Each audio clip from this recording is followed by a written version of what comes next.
Well, hello again. 'Tis the conspicuous moo. And we did have a few changes, as I expected, that we were going to have. So I'd like to go over them, particularly the covenant changes, which are quite extraordinary. But there's some other news in there, there's some affixes. We'll go over the general legendaries, because I haven't done that for you yet. And then I need to actually clarify something that was pointed out to me in my last video, that I was completely incorrect on the subject of brews.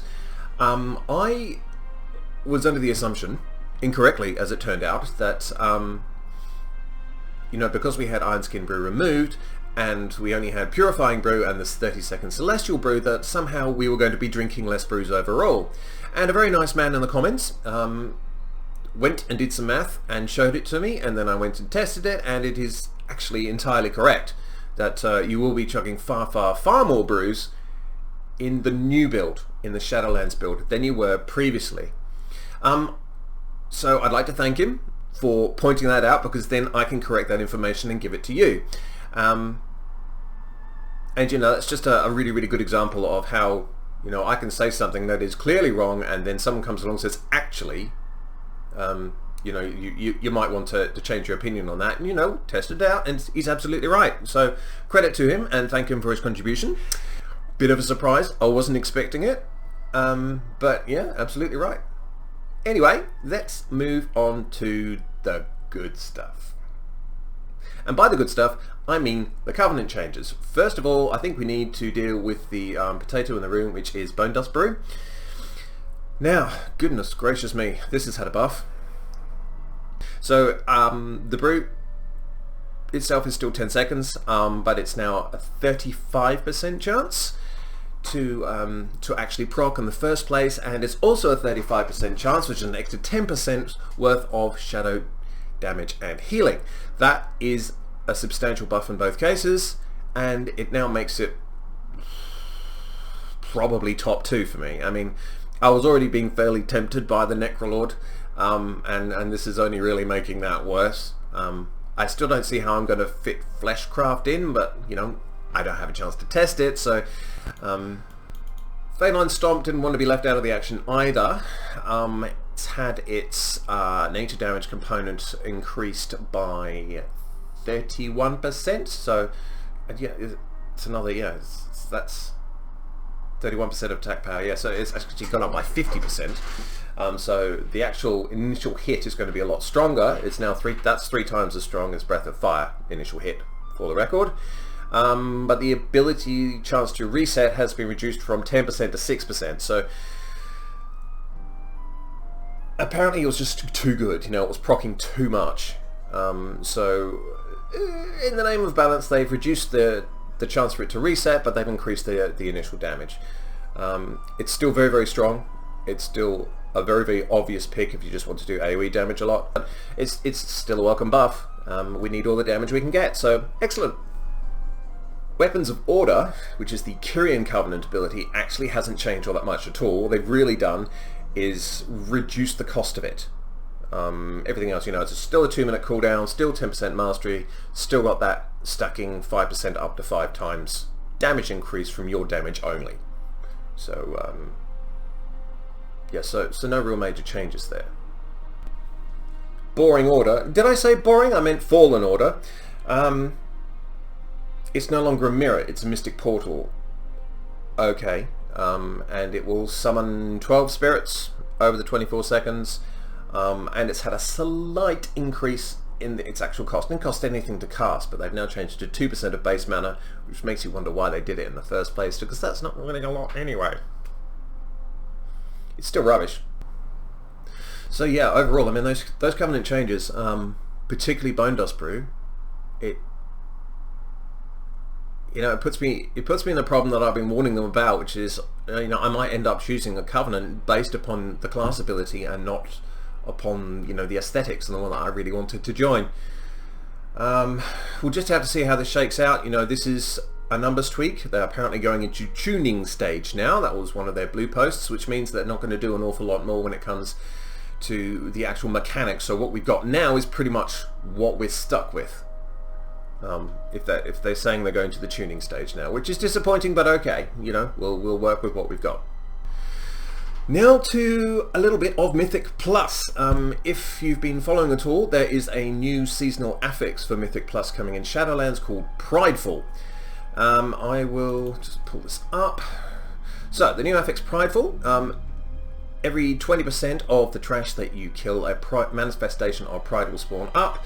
While it's active, it has an ability, basically just an AoE blast will hit all of the players and then stack. That damage will stack by 40% every time it does that. So it is in your interest to actually chase this thing down and kill it as soon as possible. The other ability it has is, it's like it targets one player, and it's going to have missiles firing out north, south, east and west after I think about 7 seconds. So the idea is to not hit your fellow players with it, sort of get out of the way. Make sure they all miss. If they do hit, I think they stun the affected player for 2 seconds, which might be a bit awkward. Can be dispelled though, so it's still annoying though. But you do get some benefits once you kill this manifestation of pride, which is very Mists of Pandaria, but whatever. You get a 30% damage increase, you get 60% movement speed increase, and you get 5% mana regen every second for 1 minute. So after this thing goes down, that's when you just go ham. Just go nuts and get as much down as you possibly can until, you know, the next 20% block, and then you'll get another manifestation of pride. So we'll see how it goes. Seems fairly interesting, as long as you don't ignore this manifestation so its AoE doesn't stack up to pulling him out, then you should be fine. So a number of the Mythic Plus affixes as well that we know and hate have also had minor adjustments made to them, and we had a blue post about this recently. Most of the damaging abilities of these are now basically calculated by the level of the key that you're in and not the percentage of the health that you have. So bursting, for example, is now a magic effect that can be dispelled. Volcanic does damage, and it now knocks players up into the air. The sanguine duration has been reduced to 20 seconds. It was 60 seconds. And you know, they make a very good point that in particularly tight dungeons, I did a lot of Mythic Plus in Legion. I didn't do much in BFA at all, but particularly in Legion there were a few corridor runs where you had sanguine on. It was just a nightmare. And they say, yeah, you know, we recognise that and we'd like to fix that. So yes, they've reduced the duration. So that's very nice. Good. Grievous, this is for the healers among you. Damage is flat amount that scales to keystone level, and non-periodic heals now remove 1 application of Grievous wounds. Grievous is one of my less favourite ones, so I'm glad to see a little more flexibility on that. And oh god, explosive. The explosives themselves now appear slightly farther away from the enemies that summon them, so they should be easier to target, particularly when you've got 5, 6, 10, 15 mobs, all with explosive charges on them. Fun. So yes, that's nice too. I think this is just quality of life, and just learning about, you know, just how bad these affixes can be. And obviously I'm hoping that they're tailoring these to the new dungeons, so we're not going to have that choppy a time. Now we only have 3 legendaries up at the moment that have had major changes in the last beta update. And these are massive changes. I think this is completely going to revolutionise the way that we play Brewmaster. They've changed the names on 3 of them. No, really, that's it. There's a tooltip correction as well. So, yep, they're all exactly the same. It's now Facepalm is now Shao Might. I think most people still call it Facepalm. We still need a higher percentage chance to make that a little bit more attractive, but you know. Now it's called Charred Passions, from Flaming Kicks to Charred Passions.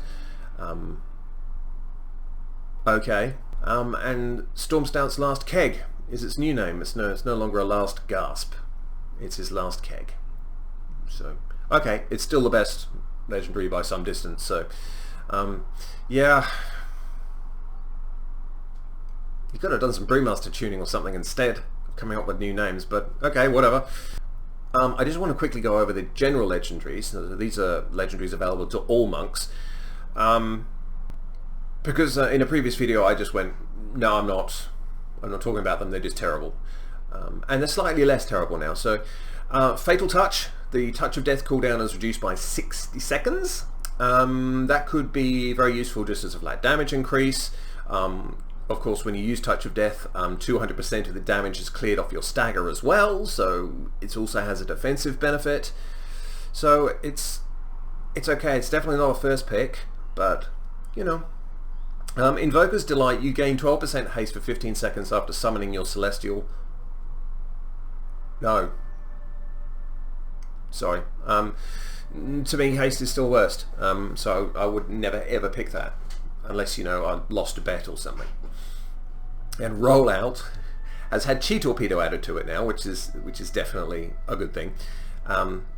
It just has one additional charge. That is a legendary power. An extra roll. Or an extra Chi Torpedo. Okay. I think, you know, if we get to like, oh, we can now wear 4 legendaries, maybe Rollout would get a look.